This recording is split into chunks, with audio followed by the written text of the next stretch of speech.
27 de octubre, les decía, bueno, y el tema es ineludible, ¿no? Hace 12 años nos quedábamos un poco huérfanos, todos, nos quedábamos absortos por la pérdida tan pronto, a los 60 años, de ese hombre que nos iluminó. Hoy alguien posteó una nota que yo escribí al día siguiente en un suplemento de Página 12. Después retomé esa idea porque es la idea que finalmente más sentí que expresaba lo que para mí fue Néstor, un iluminador. Iluminó la escena. Comprendimos colectivamente un montón de cosas, de hilos que nos tenían sujetos, de poderes reales que actuaban en las sombras, de la importancia de la voluntad política, hasta que con esto lo habíamos escuchado un montón de veces: falta voluntad política, los números están, pero falta voluntad política, y no nos dábamos cuenta que todos los que habían aparecido, desde el regreso de la democracia hasta el 2003, ninguno tenía la voluntad política de transformar la realidad, porque tener esa voluntad política para hacer cambios reales sobre la realidad no era soplar y hacer botellas, tenía un costo enorme, tiene un costo enorme. Néstor se había preparado toda su vida para esa responsabilidad. En realidad su máxima aspiración desde que era estudiante de Derecho en La Plata era ser gobernador de su provincia, y lo había sido 2 veces, y bueno, se dio esa situación inusitada, ¿no? Que no había nadie que quisiera agarrar el quilombo que era este país en el 2003, después de la sucesión de 5 presidentes, después del estallido, después de la confiscación de los ahorros, después de la maldita convertibilidad.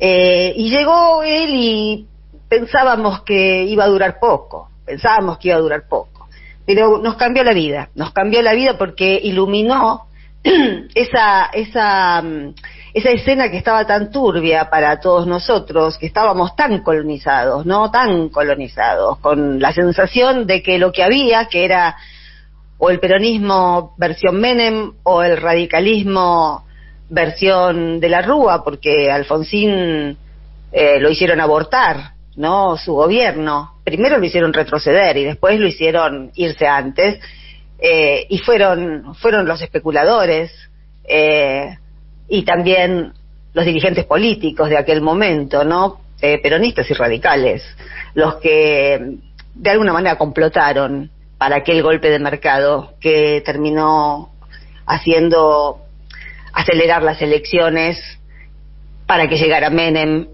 y lo tuvimos que bancar 2 presidencias. La primera fue una sorpresa, en la segunda la gente ya sabía que se votaba, y se votaba la entrega del país. Así que hoy queríamos recordar a Néstor, por supuesto, con escuchar un minuto de su voz, pero como estamos en un momento complicado, nosotros estamos en un momento en el que muchas veces sentimos que no sabemos si podremos aguantar, o si vamos a aflojar, o si va a aflojar mucha gente, o se va a rendir mucha gente, si vamos a lograr salir de este laberinto. Elegimos unas palabras de Néstor en una situación adversa, para que también, extrapolando todo lo que se pueda, sintamos que nos da ánimo hoy, que estamos en una situación adversa. Estas palabras fueron pronunciadas en el Parque Lezama, en una asamblea de carta abierta, exactamente una semana después de perder las legislativas frente a un tipo que lo único que supo decir fue alica, alicate. Y frente a ese escenario descorazonador, en realidad no está en lo que vamos a escuchar, pero Néstor empezó hablando de Honduras, porque ese mismo día, el día que aquí Néstor perdió las elecciones legislativas frente a Alica Alicate, que será recordado así, nunca se recordará su nombre, se recordará Alica Alicate, ese mismo día se producía el primer golpe blando de este nuevo ciclo en América Latina.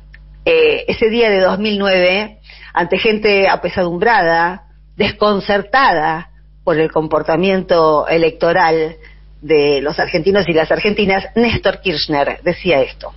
Una elección es una elección. Todos sabemos que las circunstancias y las coyunturas que se tienen que dar, y si yo en este instante mi provincia fue porque creía que había que poner todo sin especular para defender y evitar lo que se estaba construyendo en la Argentina, y creo que lo evitamos tratando de debilitar fuertemente la institucionalidad y la gobernabilidad y la capacidad de transformar el país. Y lo hice con la mayor de las alegrías, y les puedo asegurar que yo no tengo ningún dejo de tristeza, por el contrario, tengo la alegría interior de sentirme con más fuerza que nunca para dar la batalla que haya que dar, de los lugares que haya que dar.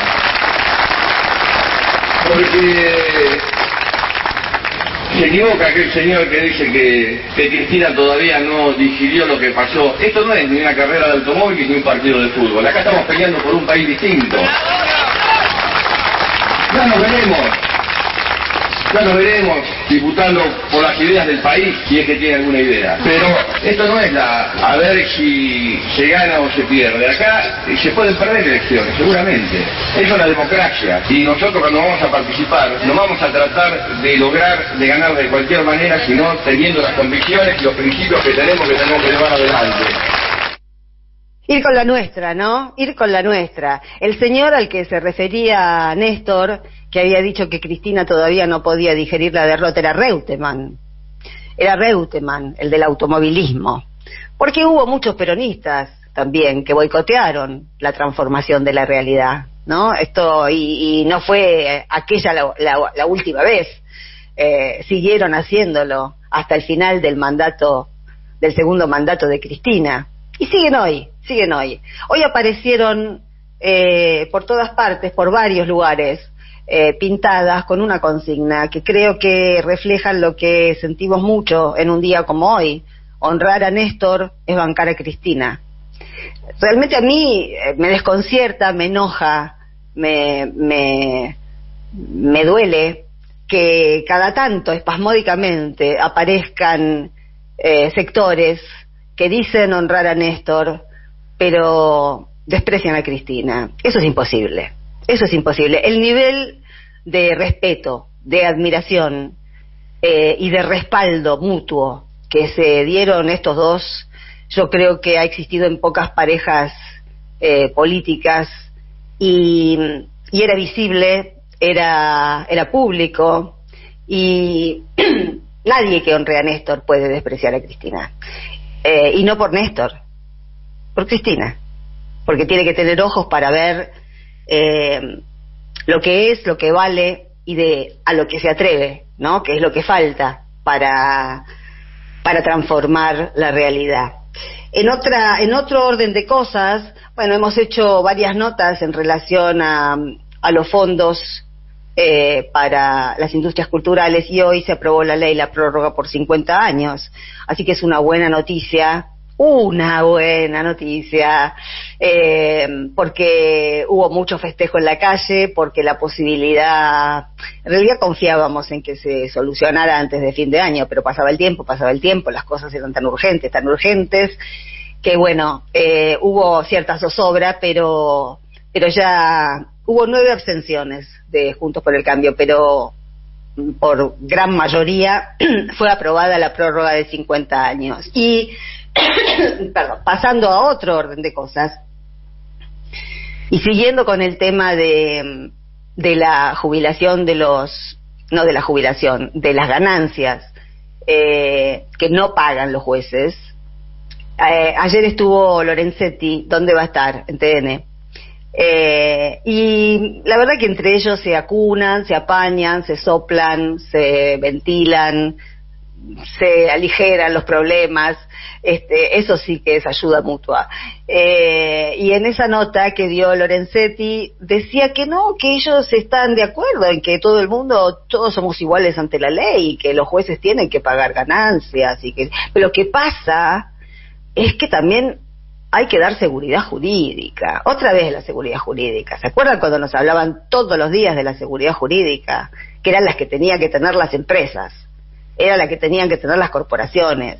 Mientras tanto, la gente que no puede acceder al servicio de justicia, mujeres, trabajadores, gente que no goza de garantías constitucionales, gente que sufre violencia institucional, para esa gente no hay seguridad jurídica, ni siquiera se los menciona como objeto de seguridad jurídica.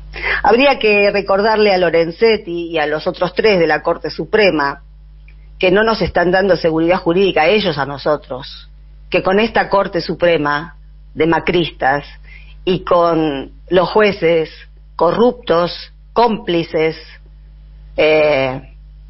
que sostienen, que bancan y que respaldan este Poder Judicial, no nos da garantía jurídica. Estamos en una anomalía enorme.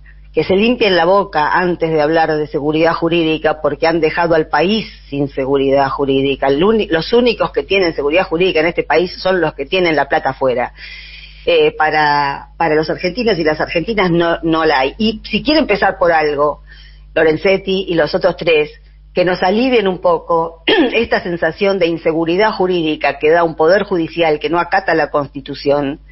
Bueno, mándele más fiscales, Lorenzetti, a la jueza Capuchetti, que tiene uno solo, o sáquele otras causas, que tiene un montón. Déjela que investigue libremente y con recursos el intento de asesinato de la vicepresidencia, porque eso es más que inseguridad jurídica, es más grave que la inseguridad jurídica. Eso es terrorismo, Lorenzetti.